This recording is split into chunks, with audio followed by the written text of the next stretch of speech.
दर्शको नमस्कार दर्शको नमस्कार परिवर्तन न्यूजमध्ये आपले स्वागत। जिल्हा परिषद आणि पंचायत समितीच्या निवडणुकीचा निकाल आज या ठिकाणी जाहीर होणार आहे आणि सर्वप्रथम पोस्टल मतमोजणीची सुरुवात होणार आहे आणि हळूहळू या ठिकाणी सर्व प्रतिनिधी जे आहेत जे उमेदवार आहेत ते या ठिकाणी दाखल होण्यास सुरुवात झालेली आहे। तर मतमोजणी कशा पद्धतीने होणार ते सर्व आपल्यापर्यंत मी सांगतो।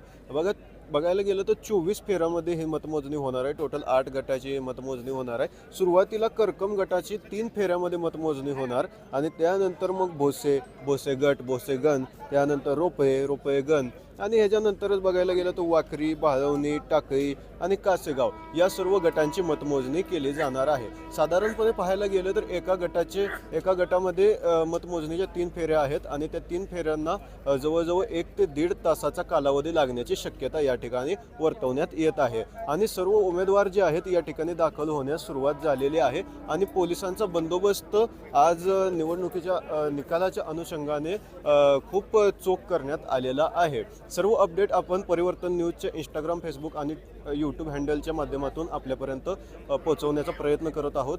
सर्व अपडेट पाहण्यासाठी पाहत रहा परिवर्तन न्यूज पंढरपूर।